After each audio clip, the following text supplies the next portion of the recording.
don't forget to like, subscribe, and click on the notification bell to help support this channel and this amazing community that you guys are all part of. Appreciate that. Later.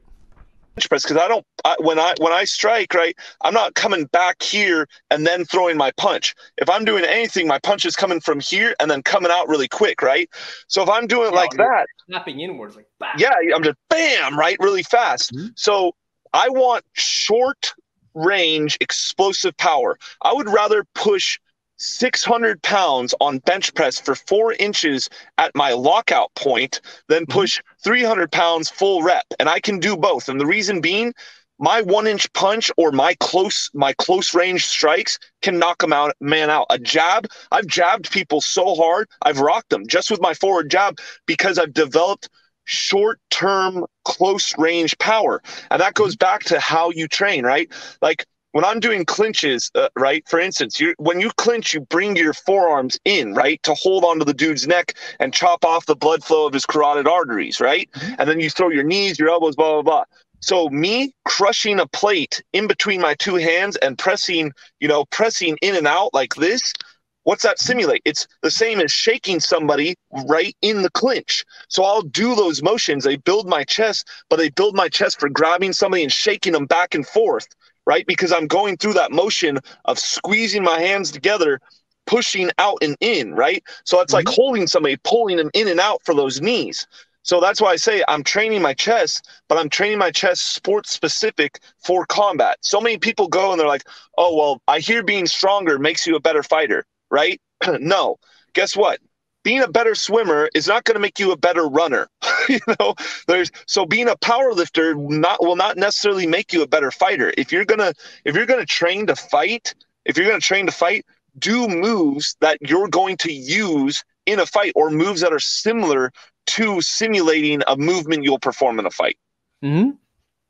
Yeah, no, that makes sense. That makes sense. So you don't necessarily, so that's why we see, like I see you a lot on, on IG, on YouTube, where you're doing a lot of partials. You're doing heavy ass partials, which is like, I'm impressed. Yeah. But I noticed that like sometimes in the comments, people say stuff and they're like, oh, you're not going, how come you're not doing full range and stuff like that? And you've addressed that. So now I understand more in depth, like what you're trying to do. Yeah, like the other day, for instance, right? And there's jiu-jitsu guys that go to my gym, okay? And I did 1,000 pounds on a rack pull, but I did it with my bare hands, okay? My bare hands, no belt, okay? And people were like, you only lifted that like 2 inches, bro. I'm like, do you understand? First off, I know you couldn't lift it 2 inches. I know you couldn't. Anyone that said that would ever say that to me in gym, go pick it up then, tough guy. If you think it's an ego lift, go pick it up then. If it's so easy and it has no purpose, because they've never felt that type of pressure on their body. Like I said, the weight doesn't care if it's 2 inches or if it's 4 inches. As soon as it's off the ground and gravity takes place, all that weight is compressing on your whole entire body, right? So your skeletal muscle, imagine the central nervous system and how hard it has to fire to recruit all those muscles in such a short distance, right? And then the best part about it, I went back to saying I didn't use straps. My grip strength, if I grab a hold of somebody, and I've tested jiu-jitsu guys, people don't realize what it means to have world-class grip strength. Good luck when I grab you and I take you to the ground of you getting away from me. I'm just going to literally hold you and bash you with my hands until you don't get up. Like it is, watch Khabib fight. Khabib was not a complex grappler.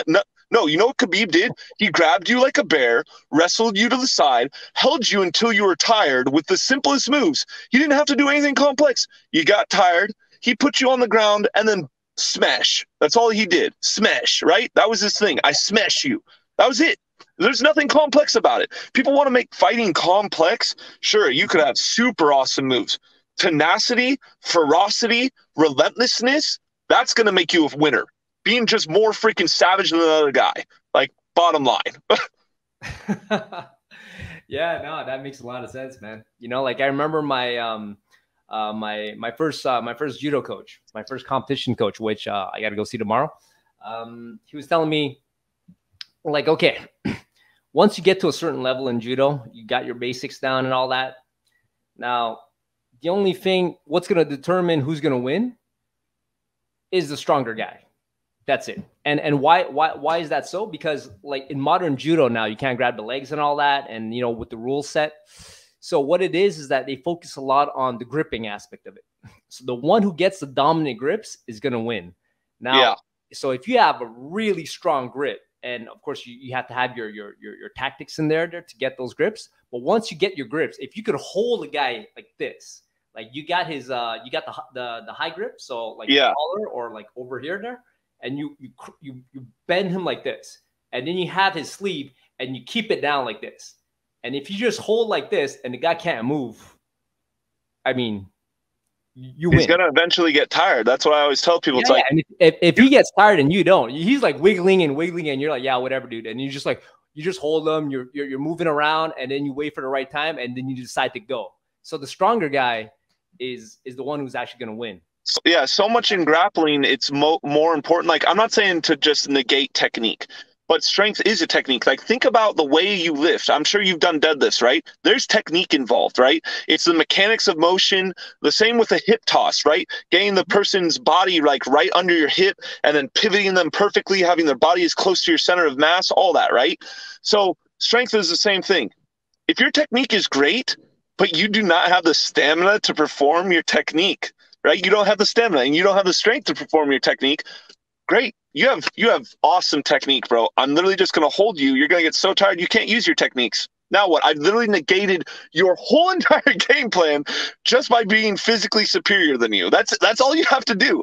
Like, just hold them. Just literally hold them and squeeze them. And like, oh, you're tired now? Now I'm going to pummel you. And all your I can't lift my arm anymore. I can't stand up anymore because I'm too tired. And then you're just getting wailed on by some gorilla of a man, and that's it. You're done. Yeah. And that's the thing too. Like, people don't understand, right? Like when somebody outmatches you, like strength wise, like you really feel like, oh shit, this guy, he's a couple of levels up. I can't do nothing.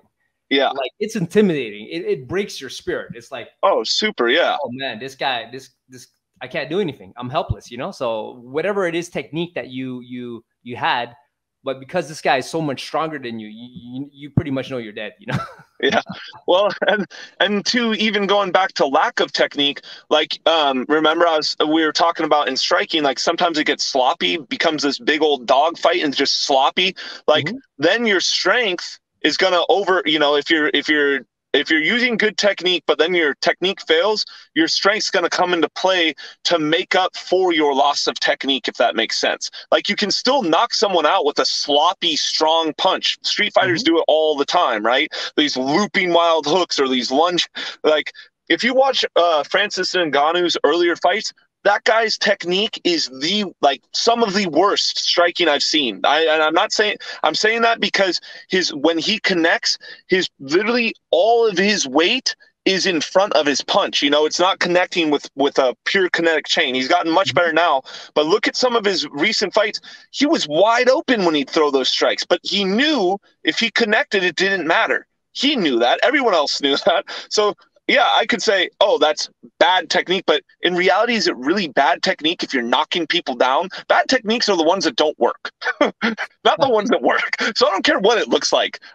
As long as it works and you go to the ground and I don't, cool with me. You know what I'm saying? Yeah, no, 100%, man. Like, strength, it's like you said, right? Strength is a skill. And if you have so much strength behind what you're doing, I mean, you could crush through like somebody's, like perfect defenses, yeah, and like people get intimidated too, and like you said, like if you hit so hard and on top of that, if you're conditioned, you're gonna smash through the guy's guard. The guy's gonna be blocking like this, blocking like that. Like, you break his forearm because you kicked it so hard. The guy blocks it like this, the next thing you know, it's broken. I mean, it's game over.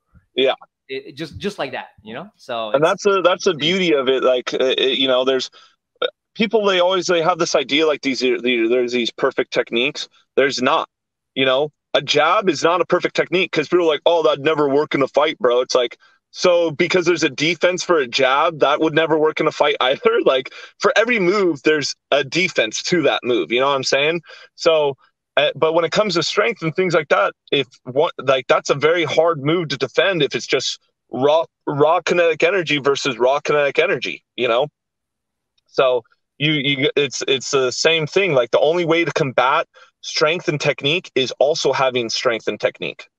Yeah, you know what? Because everything changes when you're throwing full speed, full power. Everything changes. People don't realize this, but it's like, yeah, I would do this, I would do that. I got him. Yeah. But the problem is when the guy is going that fast and you know there's like a lot of power, it like you don't have time to react, man. You're just thinking, oh shit, if I get cracked, I'm dead. So what are you gonna do? You're gonna shell up, or you're gonna try and really get the hell out of the way. You're not gonna do nothing fancy. Like under that type of pressure, you just want to get the hell out of there. That's what you're doing. You're not trying to like bob and weave and slip and like you know, and then just like I've seen that happen, you know. And sometimes like when you get hit with a shot, even if you block it, but if it was a really strong shot and actually hurt you even through your guard, now all of a sudden like you don't know what the hell to do anymore. Like your plan that you had in your head, you didn't even get cracked like clean. You just blocked it and you felt it, and the whole plan, like everything just goes out the window.